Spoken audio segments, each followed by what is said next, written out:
시진핑 집권 3기 최고 지도부의 구성원 면면이 조금 전에 공개됐습니다. 시 주석의 측근들로 지도부를 대거 채우면서 1인 지배 체제가 더욱 힘을 얻을 걸로 보입니다. 중국 현지 전문가와 함께 관련 이야기 나눠보겠습니다. 문희련 중국 정법대 초빙 교수와 화상 연결돼 있습니다. 교수님 나와 계시죠? 네, 안녕하십니까. 네, 안녕하세요. 조금 전에 기자회견을 통해서 앞으로 5년 동안 중국을 이끌 최고 지도부 구성원 면면이 공개가 됐습니다. 등장 순서에 따라서 상무위원들의 서열과 보직을 유추할 수가 있죠. 결과는 어떻게 보셨습니까? 예상했던 부분도 있고요. 네. 예상치 못했던 부분도 나왔습니다. 그러니까 예상했던 부분은 시진핑 주석의 측근들이 대거 포진할 것이라고 하는 것 좀 다 예상을 했던 거고요. 네. 그럼에도 불구하고 이렇게까지 한 명도 빠짐없이 모두 시진핑 주석의 측근으로 포진할 것이라고 하는 점은 다들 예상치 못했던 결과이기도 합니다. 특히 이제 그 베이징과 상하이 그리고 광동에 있는 주요 지방의 그 일인자들 모두 이번에 신임 상무위원으로 진입시킨 점은 굉장히 특색 있게 보였고요. 네. 또 시진핑 주석을 곁에서 오랫동안 보좌를 해왔던 그 딩슈에상이라고 하는 비서실장을 상임위원으로 발탁한 것도 굉장히 인상적이었습니다. 예.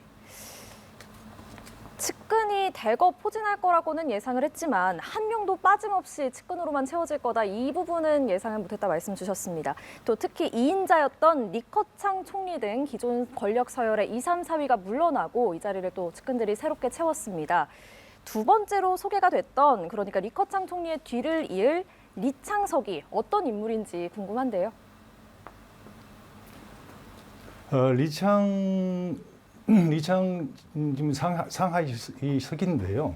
아마 다음번에 국무원 총리로 임명되지 않을까 하는 예상들이 많습니다. 네. 이번에 그 입장할 때 순서 서열로 보면 두 번째로 입장을 했기 때문에 서열 위라는 것은 확인이 됐고요.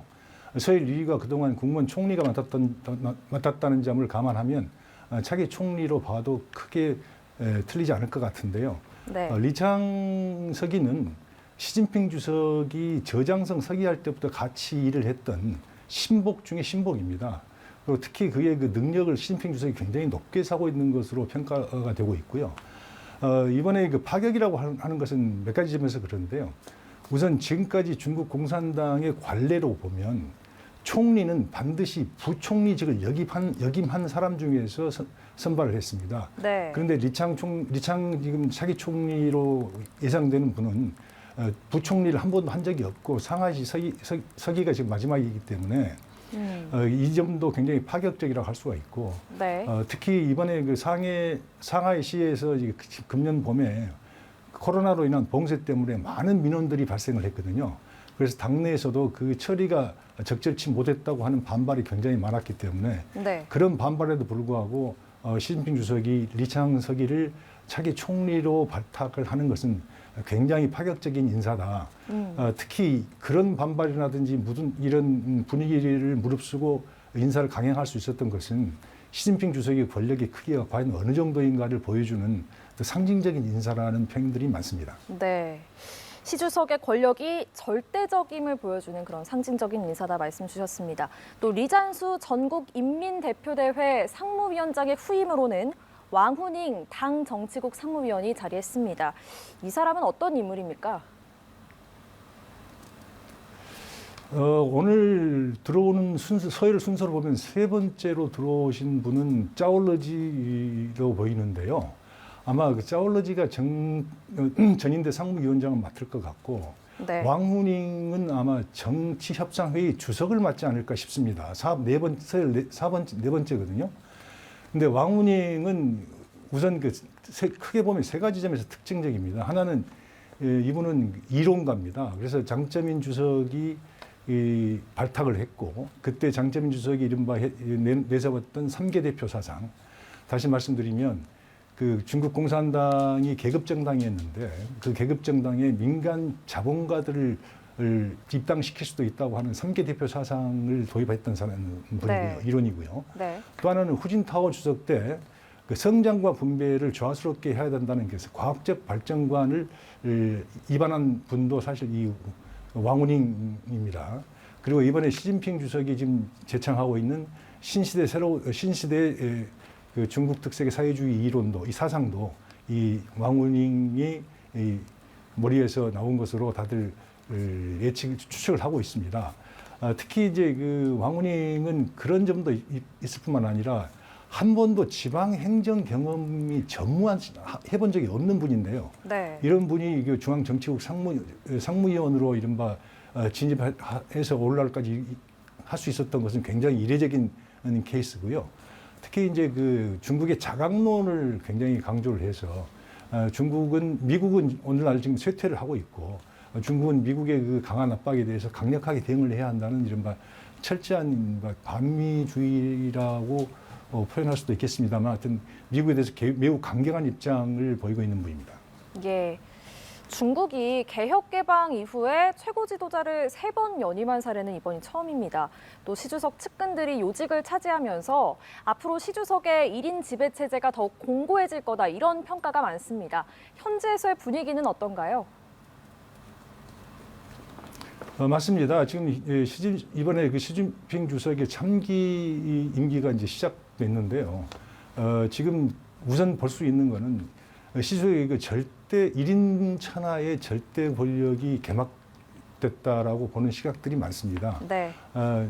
그동안에는 이른바 집단 지도 체제라고 이른바 7인 정치국 상무위원들이 각 한 표를 행사하는 이른바 집단 지도 체제였는데 지금은 이 정치국 상무위원들이 시 주석에게 정기적으로 업무 보고를 하고 결재를 득해야 하는 이른바 그 수직적인 상하 관계로 바뀌었기 때문에 네. 완전히 1인 천하라고 할 수 있고요. 그래서 국가의 중대한 모든 중대사를 시 주석 1인에게 의존할 수밖에 없는 의사결정 구조를 갖게 됐습니다. 네. 특히 이제 등소평이 물려줬던 정치적 유산 중에서 대표적인 게 이제 개인의 장기 집권을 막기 위해서 임기제를 뒀는데 그 임기제를 연임을 갖다가 폐지를 했고요.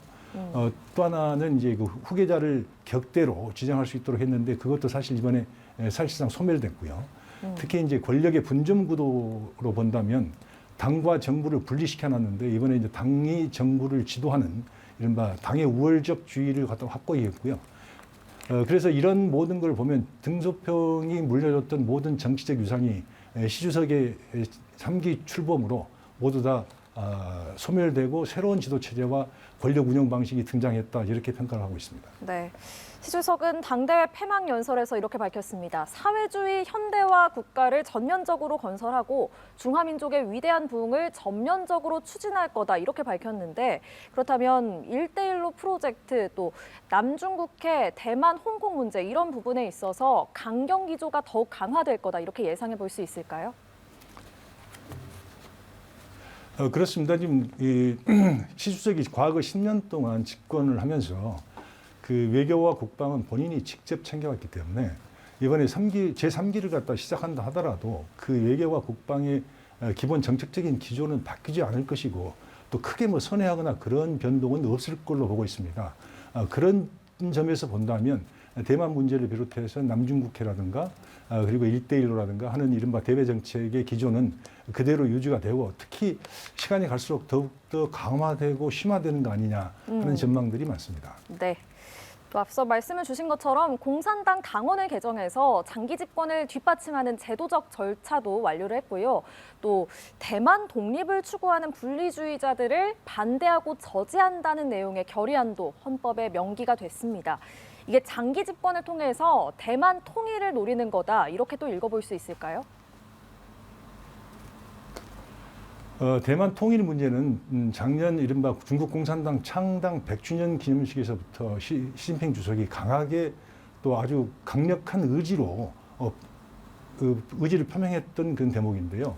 이번에도 역시 폐막식에서도 또 마찬가지고 업무 보고에서도 대만 통일은 반드시 이루어져야 하고 우리 중국 공산당이 이룰 수 있다고 하는 당위성과 능력을 재삼 강조를 했거든요. 그래서 본인의 그 제3기 집권 기간은 물론이고 앞으로 어느 정도 더 할지 모르겠습니다만 그 기간 중에 대만 통일은 항상 국정의 우선 과제로 채택돼서 추진될 것으로 전망되고 있습니다. 네. 이렇게 중국의 강경 기조가 강화되면서 미중 간 전략 경쟁이 더욱 심화할 것으로 보이고요. 또 우리나라 경제와 안보도 이에 맞춰서 전략을 짜야 할 것 같습니다. 우리나라는 앞으로 중국과의 관계 어떻게 가져가야 할까요? 앞으로 미중 간의 갈등과 마찰이 더욱더 심화될 것이고 장기화될 것이라는 전망들이 많습니다. 네. 그렇다면 지금까지 우리가 그 미중 외교의 패러다임으로 사용해왔던 안보는 미국, 경제는 중국이라고 하는 그 패러다임 자체가 더 이상은 작동하지 않기 때문에 앞으로 우리는 철저하게 국익을 우선으로 하는 철저한 실용주의를 채택을 해야 되고, 특히 미중 간의 갈등이 벌어졌을 경우 우리가 어떻게 대처하고 대응할 것인가 하는 중장기적인 이른바 전술과 전략 모두를 정교하게 다듬어야 할 거로 봅니다. 특히 저는 개인적으로 이런 미중 간의 갈등이 심화되면 심화될수록 우리도 역시 외교 독트린이라고 할까요? 우리가 추진해야 할 외교 원칙을 분명히 밝히는 것이 필요하다고 보는데요. 네.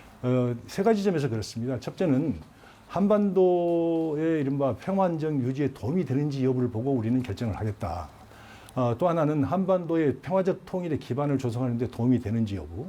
그리고 세 번째는 한반도의 지속적인 경제 발전을 이룩하는 데 도움이 되는지 여부를 보고 우리의 외교 정책을 우리의 어떤 사안에 대한 선택을 하겠다라고 밝힌다면 미중을 비롯한 외국들 모두가 한국 외교에 대한 예측 가능성과 투명성이 더 높아져서 네. 신뢰도가 높아지지 않을까 그렇게 생각을 하고 있습니다. 네, 알겠습니다.